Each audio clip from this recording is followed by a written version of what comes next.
Assalamualaikum warahmatullahi wabarakatuh. Halo teman-teman, kembali lagi sama saya Idra Wirdoni Putra.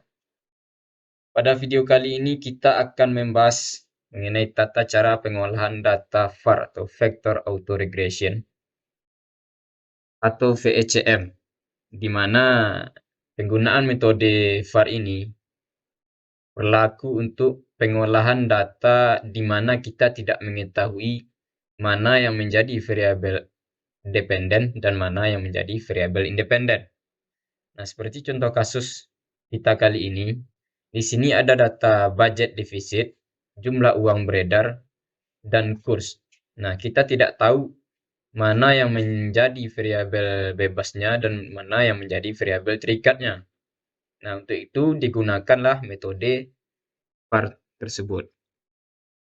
Nah, langsung saja kita masuk ke aplikasi EVIS-nya. Pertama, kita buka lembar kerja baru.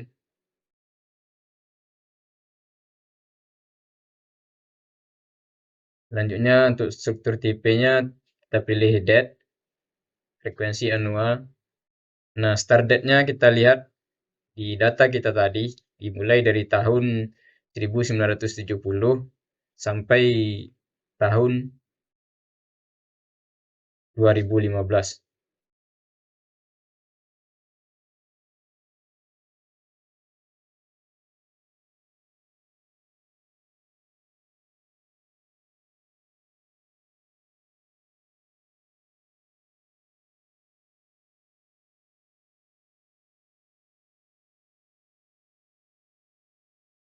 Nah, langkah selanjutnya ialah kita akan memasukkan datanya dengan cara kita klik quick, lalu kita klik empty group, lalu kita copy pastekan data tadi.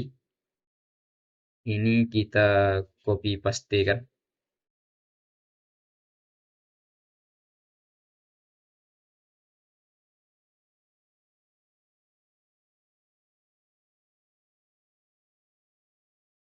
Nah, langkah selanjutnya ialah kita harus melakukan uji stasioner pada pengolahan data VAR ini. Langkahnya itu dengan cara kita klik view, kita klik unit root test. Root test tipenya kita pilih ADF. Nah, pertama-tama kita akan menguji pada tingkat level terlebih dahulu. Kita klik OK. Nah, untuk penentuan stasioner atau tidaknya kita lihat dari nilai probability-nya harus kecil dari alpha 0,05. Ternyata pada tingkat level nilai probability-nya melebihi tingkat alfa. Berarti data kita belum stasioner. Selanjutnya kita akan uji pada tingkat First difference. Langkahnya sama, itu kita klik unit root test. Nah, untuk test for unit root in-nya kita ubah menjadi First difference. Lalu kita klik OK. Kita akan lihat apakah nilai probability-nya kecil dari 0,05. Nah, ternyata nilai probability-nya kecil dari 0,05, artinya data kita lulus uji stasioner pada tingkat First difference. Ini kita copy pastekan dulu ke Word.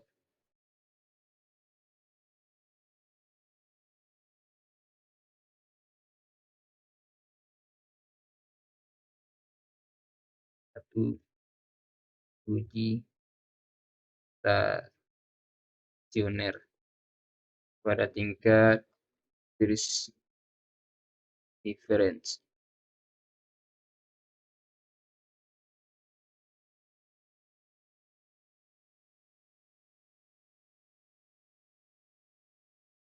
Nah, selanjutnya ialah kita akan mencari kita akan masuk ke VAR autoregression-nya dengan cara kita masukkan variabel-variabel yang ada ini, BD, E, MS, lalu kita klik kanan, lalu kita open as VAR. Nah, Karena tadi datanya stasioner pada tingkat versi different, maka kini di sini di persamaannya kita tambahkan di awalnya. Oke, jangan dari singkatan dari difference.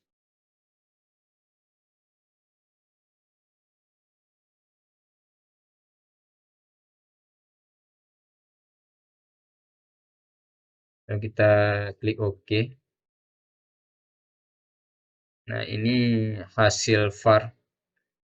Nah, selanjutnya kita harus mencari di mana lag optimalnya. Dari 1 sampai 4 dengan cara kita klik view, kita klik lag structure, lalu kita klik lag length kriteria. Kita pilih 4, lalu kita klik OK. Nah, inilah hasilnya. Untuk penentuan mana lag yang optimal ialah dengan melihat mana bintang yang paling banyak di antara lag ini. Dan ternyata yang paling optimal adalah lag 4 dengan 3 bintang. Tidak lupa kita copy, pastikan ini ke Word biar tersimpan. Ini kita kasih judul lag optimal.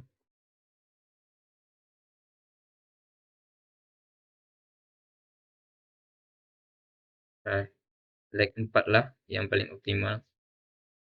Kita besarkan hurufnya, kita tebalkan. Nah, untuk selanjutnya ialah kita akan melakukan uji stabilitas. Apakah data ini bisa digunakan dalam jangka panjang atau tidak. Langkahnya itu kita klik view, lalu kita klik lag structure, lalu kita klik root tabel. Nah, di sini kita akan melihat stabil atau tidaknya dilihat dari nilai modulsnya. Apabila nilai modulsnya kecil dari 1, maka data kita lulus uji stabilitas. Kita copy pastikan juga ini ke Word. Judul uji stabilitas.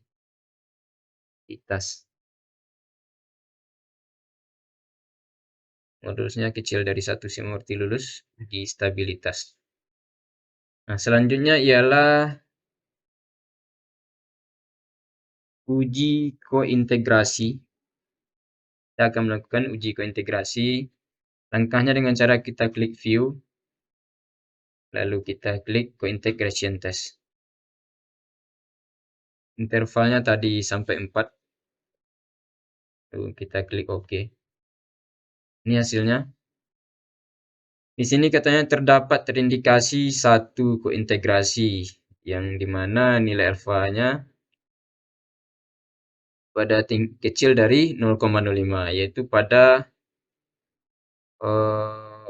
yang ini probability-nya kecil dari 0,05. Artinya terdapat kointegrasi, berarti mode yang harus kita gunakan adalah VECM artinya. Tidak bisa dilanjutkan dengan var. Ini kita copy pastikan juga dulu ke Word.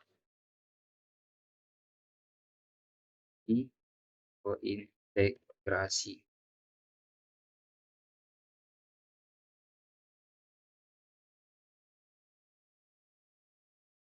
Kita kasih tanda ini sebagai jadi integrasi. Nah, untuk selanjutnya ialah kita akan melakukan uji kausalitas. Langkahnya yaitu dengan cara kita klik view,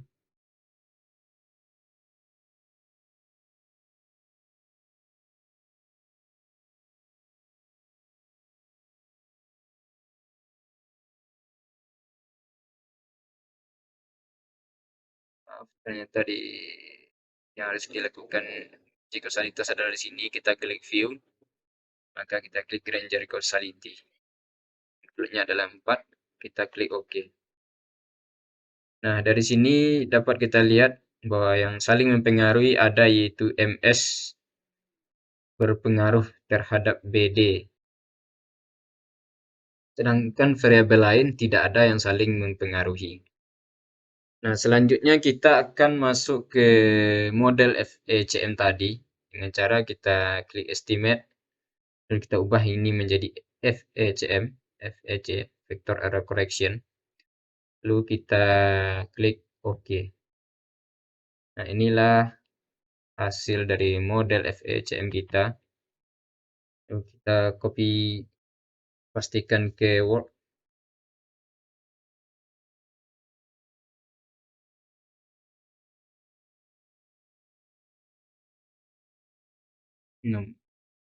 Uji F.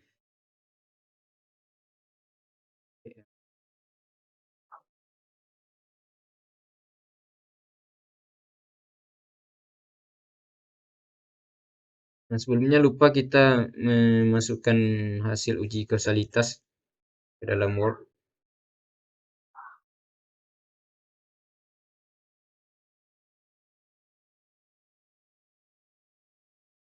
Mana tadi hasil uji kausalitasnya?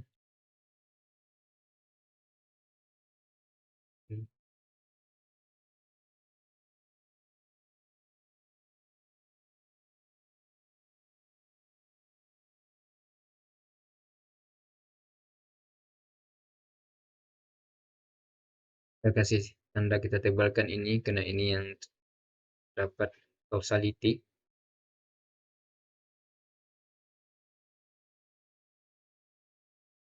Nah, ini bukan uji FECM tapi model FECM kita. Nah, selanjutnya kita dapat dari hasil FECM ini, di hasil FECM, kita dapat menentukan mana yang akan menjadi variabel dependen. Dilihat dari nilai R-square yang paling tinggi, di mana deret ini adalah untuk BD, deret ini adalah untuk E, ini adalah untuk MS.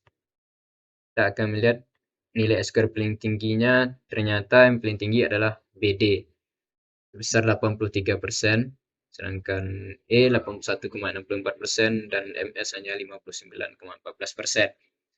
Jadi dapat kita simpulkan bahwa yang akan menjadi variabel terikat kita, yang menjadi variabel terikat kita atau variabel Y-nya adalah DBD. Kita hitamkan. Selanjutnya kita akan melihat variabel X yang berpengaruh signifikan. DBD 1 signifikan. DBD 2 juga signifikan. 3 signifikan. Tidak signifikan. Kita lihat ke bawah. MS ini signifikan.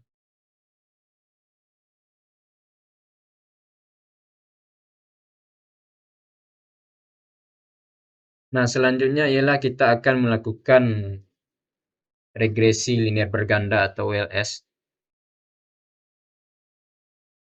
dengan cara kita klik quick, lalu kita klik estimate equation, lalu kita masukkan persamaan dengan variabel-variabel yang terdapat pada model FECM tadi. Sama DBD sebagai variabel Y-nya, lalu konstanta, hanya DBD tahun sebelumnya sampai DBD minus 3.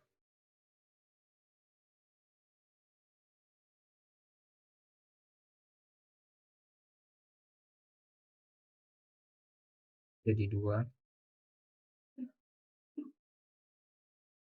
Kita ubah jadi 3. Selanjutnya yang signifikan adalah MS sampai MS minus 4.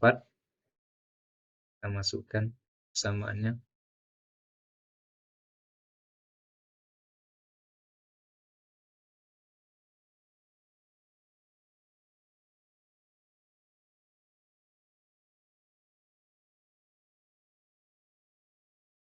Kita klik OK. Nah, inilah hasil dari analisis regresi bergandanya. kita akan maknai hasil regresi ini. Mana semuanya adalah semua variabel X berpengaruh signifikan terhadap variabel Y-nya dengan tingkat alfa yang 0,05, nilai probability yang kecil dari 0,05. Di mana kita lihat bahwa DBD tahun sebelumnya atau berpengaruh secara negatif terhadap DBD tahun sekarang. Kita lihat tadi DBD adalah variabel apa? Ya, budget defisit BD. Jadi budget defisit tahun-tahun sebelumnya berpengaruh negatif terhadap budget defisit tahun sekarang. Selanjutnya variabel MS, semua variabel MS atau money supply berpengaruh positif terhadap budget defisit tahun sekarang. Semakin tinggi nilai jumlah uang yang beredar tahun-tahun sebelumnya, semakin tinggi budget defisit pada tahun sekarang. Selanjutnya untuk nilai R-score-nya sebesar 0,79, ini artinya variabel X ini secara bersama-sama mampu mempengaruhi variabel Y atau budget defisit tahun sekarang sebesar 79,41%. Sedangkan sisanya dipengaruhi oleh variabel lain yang tidak kita masukkan ke dalam model. Nilai probability F statistiknya itu 0,00, artinya secara simultan atau secara bersama-sama variabel X ini berpengaruh secara signifikan terhadap variabel Y. Nah, teman-teman, mungkin video pembahasan vector autoregression dan FECM kita cukupkan sampai di sini dulu. Lebih terkurang mohon maaf. Mohon maaf jika ada yang meletakkan sesuatu yang tidak pada tempatnya. Dan terima kasih atas perhatian teman-teman. Semoga video ini bermanfaat bagi teman-teman. Assalamualaikum warahmatullahi wabarakatuh.